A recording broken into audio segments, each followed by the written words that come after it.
ফিলিস্তিনের মুসলমান ভাই আজ বিপদের সম্মুখীন। তাদের উপর চালানো হচ্ছে বর্বর নির্যাতন।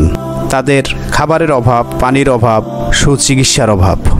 হাজার হাজার মানুষ মেরে ফেলা হচ্ছে গণহারে। হাজারো শিশু মেরে ফেলা হচ্ছে, কোনো বিচার নেই। এই মুহূর্তে আমরা কি করতে পারি? কিভাবে ফিলিস্তিনি ও আল আকসার পাশে দাঁড়াতে পারি? ফিলিস্তিনি ও আল আকসা মসজিদ আমরা কিভাবে রক্ষা করতে পারি? আল আকসা মসজিদ ইসলামের তৃতীয় ও পবিত্র স্থান। এখান থেকে আমাদের প্রিয় নবী হযরত মুহাম্মদ সাল্লাল্লাহু আলাইহি সাল্লাম মিরাজে গিয়েছিলেন।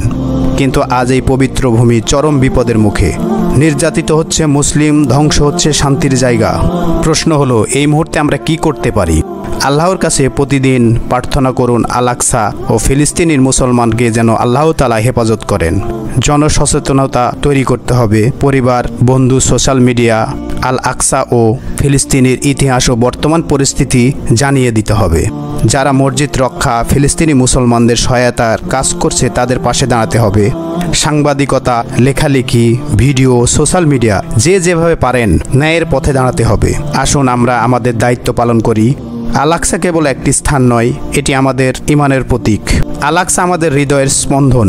চলুন আমরা সবাই একসাথে রক্ষা করি আল আকসাকে এবং ফিলিস্তিনির মুসলমান ভাইদের, এবং ঐক্য গড়ে তুলুন। তাদের পাশে আমরা সরাসরি যদি না দাঁড়াতে পারি তাহলে আল্লাহ তাআলার কাছে প্রতিনিয়ত দোয়া করি এবং তাদের কাছে বিভিন্ন মাধ্যম দিয়ে সাহায্য সহযোগিতা পাঠানোর চেষ্টা করি, এবং সোশ্যাল মিডিয়াগুলোতে আল আকসা এবং ফিলিস্তিনির যত পোস্ট আছে সেগুলো আমরা ছড়িয়ে দেওয়ার চেষ্টা করি এবং বেশি বেশি সেগুলো ছড়িয়ে দিই।